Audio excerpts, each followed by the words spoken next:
And something else that we are waiting to happen for on Monday is for the district attorney's office and a judge to unseal that arrest affidavit for Chris Watts.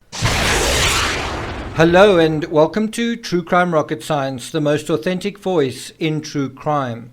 On August the 21st, the warrantless arrest affidavit came out, but it had a twist in its tail. The affidavit sort of, at the same time that it included a charge or a series of charges against Chris Watts, it also included a kind of bogus confession where he was blaming at least half of the crime on his wife. And this is the applicable section, which of course is fiction, although I think it's derived from fact. He said, after being allowed to speak with his father, Chris stated, after he told Shanann he wanted a separation, he walked downstairs for a moment and then returned to his bedroom to speak with Shanann again. While in the bedroom, via baby monitor located on Shanann's nightstand, he observed Bella sprawled out on her bed and blue, and Shanann actively strangling Celeste. Chris said he went into a rage and ultimately strangled Shanann. Chris said he loaded all three bodies onto the back seat of his work truck and took them to an oil work site, identified as Survey 319, and then they gave the GPS coordinates. Chris said he buried Shanann near two oil tanks and dumped the girls inside the oil tanks. And so we're going to look at the remainder of the affidavit in a moment, but I think what was quite interesting with that quote-unquote confession was I think some of it was based on reality, meaning Chris Watts probably knew that how everyone died. I don't actually want to say probably. He obviously did know the manner of death for everybody. And so if he said that Shanann did something, it was very likely that it was him that did it, right? The other thing that certainly I believed when I first read this was, and it's mentioned in the affidavit, so it's obviously important from law enforcement's perspective, is that he talks about Bella being sprawled on her bed and blue, right? Meaning that Bella had passed away for some time.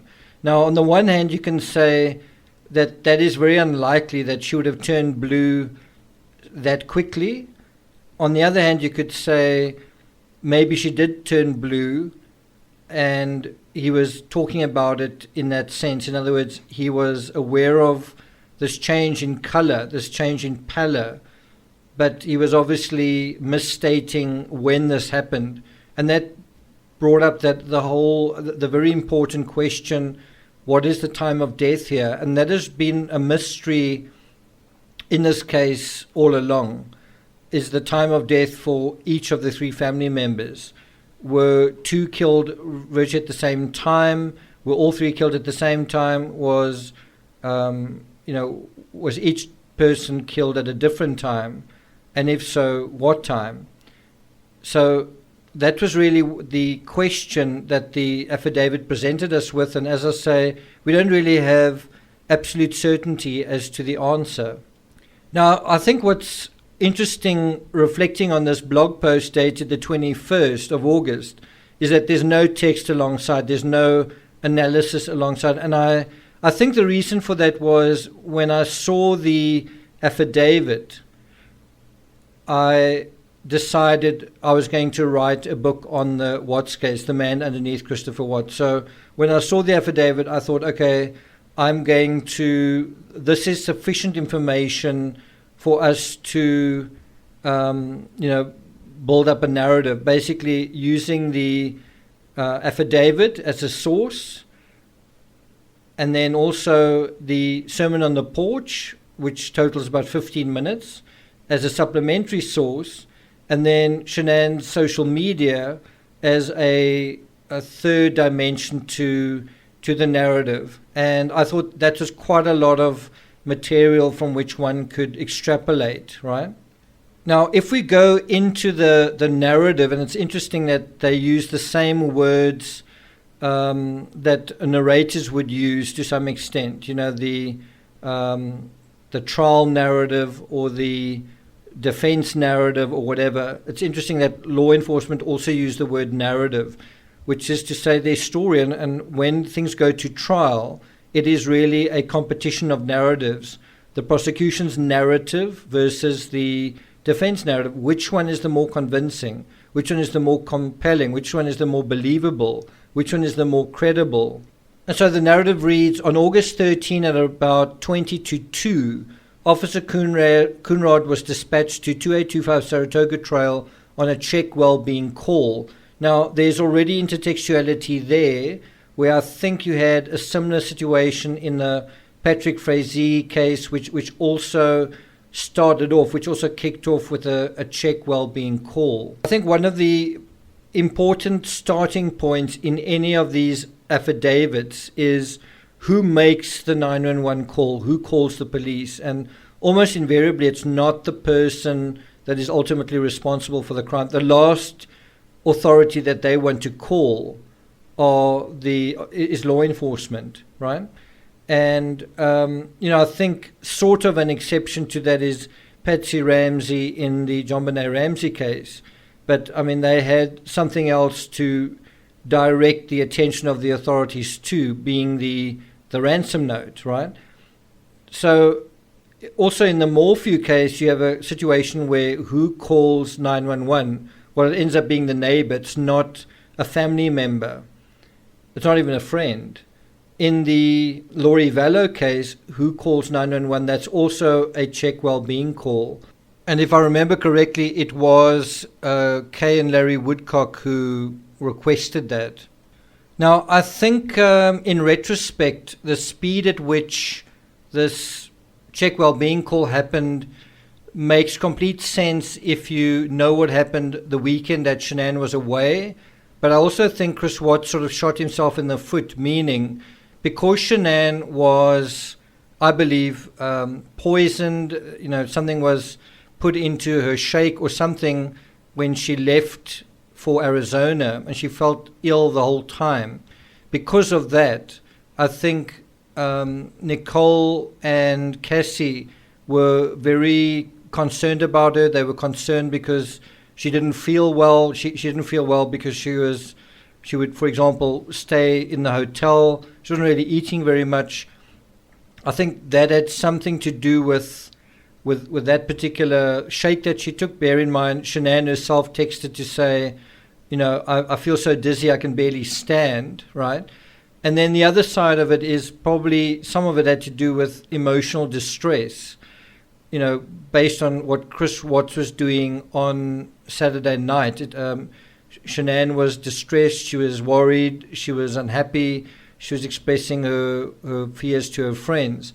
But, even on the flight back, apparently Nicole understood that Shanann was uncomfortable, and it's quite difficult to tell how much of it was emotional pain and how much of it was physical pain, but it does seem like it was kind of a mixed bag, quite a lot of both. But what I'm trying to say is, if Shanann hadn't been so distressed that she sort of took her friends into her confidence, probably Nicole wouldn't have been worried about her the next morning to the extent that she was, because she was already worrying about her the night before. Shanann had said to her something like, I'm going to need you more than ever, when we're back in Colorado. And that proved to be sort of perilously true, right? So do you get where I'm coming from? Is that the situation that he created actually kind of came back to haunt him in terms of putting Shanann in that state that she was in. I think the other side to this issue is that when Chris Watts was in North Carolina, the same thing happened and Shanann didn't really do anything about it. I don't think she felt she could afford going to the pharmacy or the doctor, whatever the case was.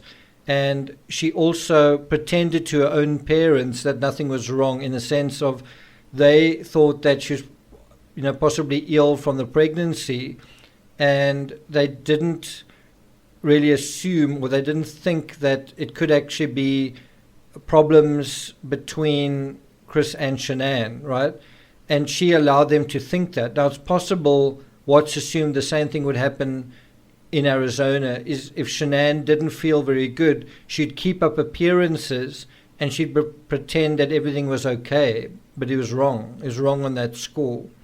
And so it was that aspect, and then also the fact that Shanann was going to the doctor. She's supposed to go to the doctor at, I think it was 9 a.m. It could even have been 10 a.m. I'm not quite sure. It says in the affidavit scheduled for 10 a.m., but in the discovery I think they mention another time. In any event, I get the feeling that Chris Watts may not have known about that or may have forgotten about that just because he wasn't paying much attention to Shanann anyway and what is going on, right? So I do think the doctor's appointment was something that was definitely going to feature in Nicole's sort of sense of, okay, are things serious enough for me to call the authorities, right?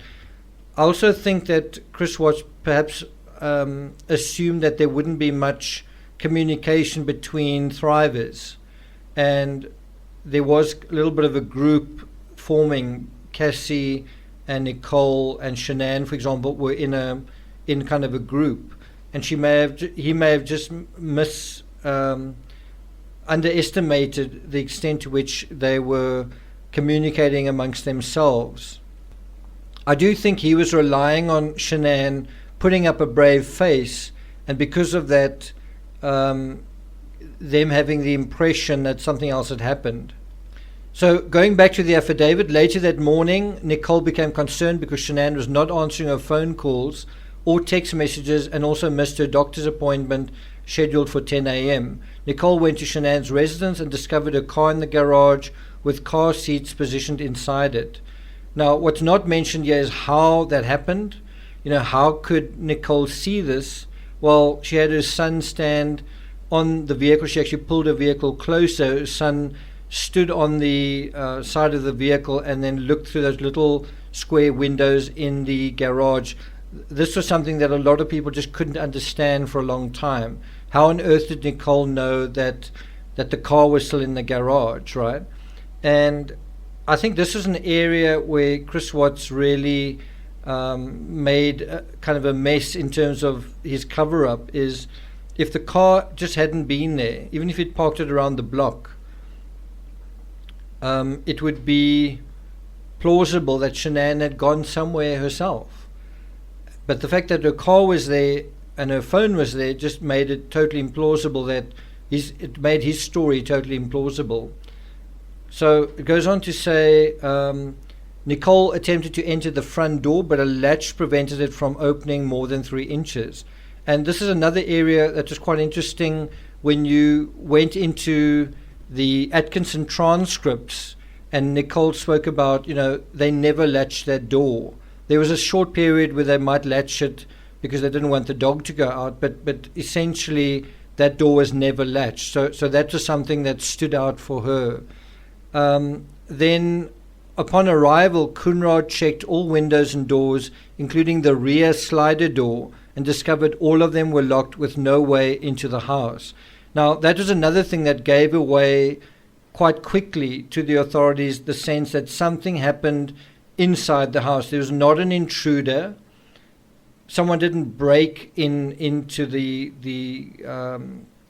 residence. And this is another thing that I think those playing with that conspiracy that someone went out the back way, well, the back door was locked. So who locked the back door? If you want to make the claim that someone was helping Chris Watts and Chris Watts opened the door himself, let the person out, then closed the door and locked it, then you've got to deal with time issues, and you've also got to deal with, well, would this have come up in the Vivint record? In other words, would Vivint show the back door opening and closing? Because it doesn't show that. Now, it's possible that if something like that did happen, it was deleted. But then you've also got the problem of there absolutely no eyewitnesses. So there are witnesses, 2 people, for the front side of the house being Trinastich via the motion detector video, and then also the neighbor Betty Marcoux, right? Who, as she left, she saw Watts sort of, moving his vehicle. So they've essentially got two witnesses. If you're going to make a assertion that, well, no, they left through some other exit, this window or that door, but there's absolutely no evidence of it. It's the same as me saying, I've got a very strong theory that they left through the roof, that a helicopter arrived in the middle of the night, that they drilled a hole through the roof and then took them out that way. Oh, okay, that's an interesting theory. Do you have any proof? No, but I really believe strongly that could have happened because no one would have expected that. Okay, but do you have any proof? Are there any eyewitnesses? No. Well, then that's as good a theory as any other based on no evidence. You could also believe that they tunneled in from below. Why? Because, well, no one would have seen anything. Yes, but unfortunately there's just no evidence supporting that. So you can make up theories like that, but then just be clear that there's actually absolutely no evidence supporting that except the fact that you would like to believe that it's true, and that's not evidence. The way that I approach all of these cases is almost with a perspective of, could you prove this in court? Right? That's the standard. Not, I really believe it strongly, so I think it's true. No, if you were in court, how would you back it up? What's your reinforcing information? And it could be circumstantial. It could be a pattern of behavior. It doesn't have to be absolutely like direct evidence, but it also can't be, I just believe that happened, right? So going back to the arrest affidavit, Chris stated it didn't work.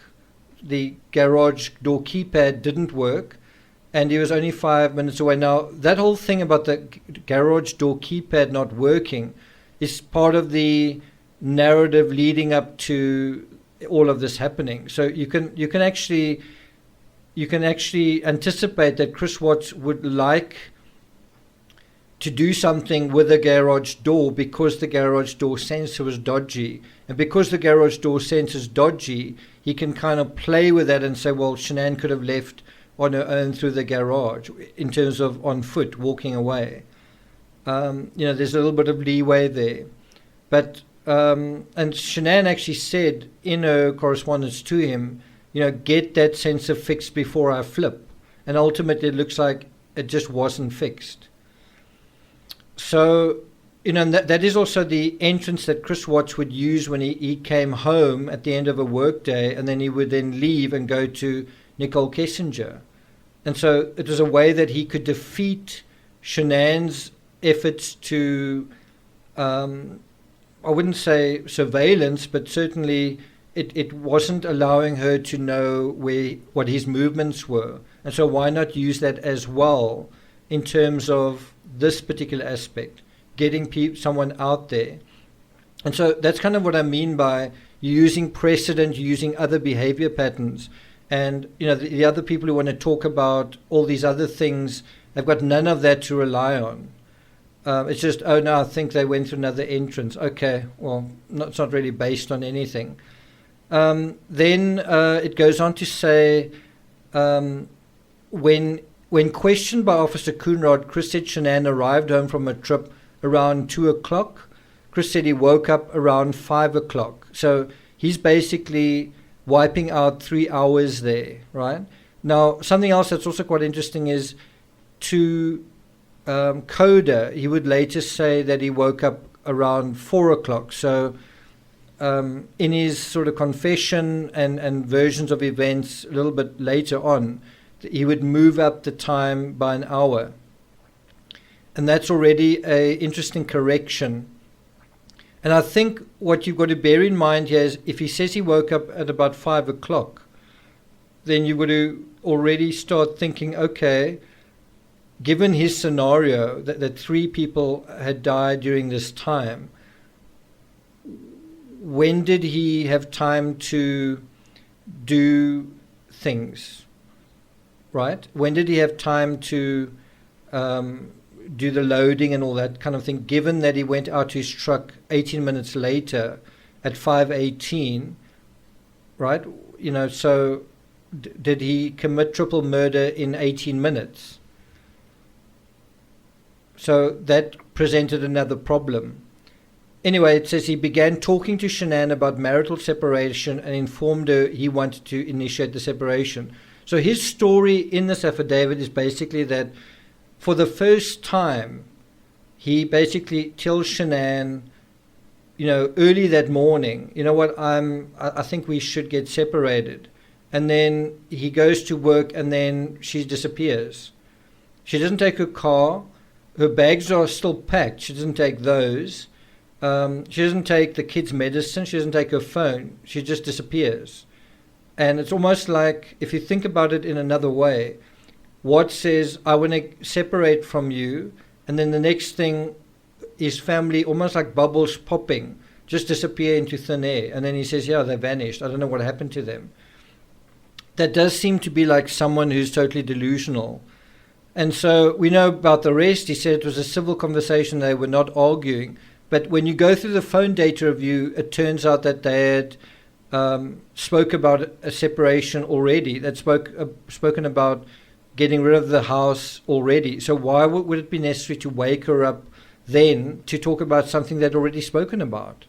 So if you knew about the phone data review, you knew that this conversation didn't make any sense. The affidavit goes on to say Chris stated around 5:27 he backed his truck up to the garage to load up tools and left for work, and that Shanann was in bed when he left, right? And that, I think, has led a lot of people to believe that whatever happened in the bed, because because he sort of mentions that. I've never believed that was the case. I've never believed that the crime happened in the bedroom or in the bed. And if you look at the version of events he gives, even he doesn't have it happen in the bed. I'm talking about the first version of events. If you bear in mind that the crime had been already delayed by 2 hours because Shanann was late, do you still think that he's going to lie in bed waiting for her to fall asleep, which could be another half hour or an hour, when he's already 2 hours late and he's got to be up first thing in the morning? I've always found that very unlikely. But then you might say, well, why was the bedding stripped from the bed and what's all that about? To me, there's a totally different explanation. The one explanation is, well, there's an item from that bed that's missing, and that's the fitted sheet. And so he needs to disguise that. He can't just leave the bed in a perfect, pristine condition, because you would look at it and say, okay, something's missing here. The other thing is, some of the pillowcases were used to pick up, I think, excrement, probably off the carpet, and that was thrown into the kitchen trash. Now, you're also going to have to account why there are one or two pillowcases on these pillows, but not on those, and why is something else missing? And just from that, you would be able to establish that there was foul play, and of course there was foul play. And instead, what he did when he got back is he changed all the bedding of not only the bedding in the main bedroom, but also the children's bedrooms, washed it all. And then the other thing that he did was, I believe, that he cleaned out the truck and he cleaned out the rest of the house, and he did that right through the night, which is why the cadaver dogs had such mixed results.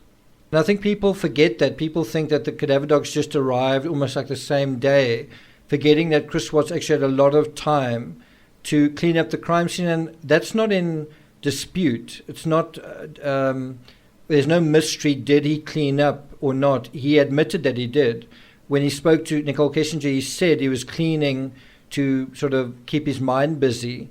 I think he said the same thing to Coda, and Officer Lyons said that she noticed vacuum lines and the smell of bleach or cleaning products when she came into the house, a strong smell. So none of that's in dispute. If we go a little bit further to the bottom of page 2 of the affidavit, it refers to him actively involved in an affair with a co-worker, which he denied, and then that part is redacted, and it's obviously because it's giving the name of the co-worker, And obviously what they're trying to do here is protect Nicole Kessinger's identity, because they believe in her innocence, and they wanted to protect her privacy. And of course, I think they had every reason to do that, because look at where we are now. And in the Barry Morphew case, there's a similar situation where the authorities just don't want to release the affidavit because they don't want people getting their paws on the affidavit, and they're also worried about the privacy of some vulnerable individuals. And I think the Watts case gives you every reason to say, jeepers guys, let's be careful releasing this to the public. Let's not do it too soon, and let's not do it in a rash way. Let's make sure that we protect the people that need to be protected, and let's not take a chance. Let's redact that, because once it gets out into the public, it's the Wild West. Once the cat's out of the bag, you can't put it back in, kind of thing. Something else that I think is easy to miss, and this is on the final page of the arrest affidavit, is that casual sentence.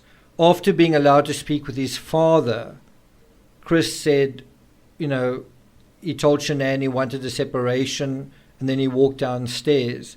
And so the confession really happens kind of as a result of an interplay, which we sort of found out later on, an interplay between Watts and his father, the father and the son, but also the law enforcement speaking to Ronnie and saying, listen, he wants to talk about what's going on. Will you ask him about that? And then both Ronnie and Chris Watts basically both doing as they were told. It was actually a fascinating mind job that actually happened there.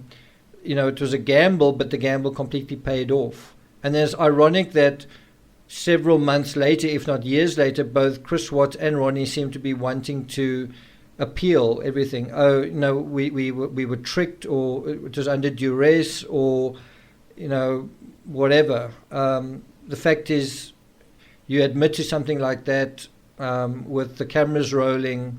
Well, try and get around that. It's not going to be very easy. But that is a method that has been used in the past, where someone says, yes, I confessed, but I was tricked and I was abused. And someone who said that was Amanda Knox. Someone else who said that, I think, was Brendan Dassey. And so it becomes, I confessed to something, but actually I never did it. I don't know why I said what I did, but please don't hold it against me. So I'm not going to take it further than that. In the next episode, we'll look at 3 insights that came up as a result of the affidavit. They were basically 3 broad insights. They weren't really things that were extremely particular to the affidavit, but one of the things that was certainly a central question was time of death. It was a mystery then, and to some extent it's a mystery now. So if you're interested in the Watts case, if you're interested in following this ongoing series, and you haven't subscribed yet to this channel, please do. You can click on the light blue icon on the bottom right, like, share, leave a comment, and I'll see you guys next time.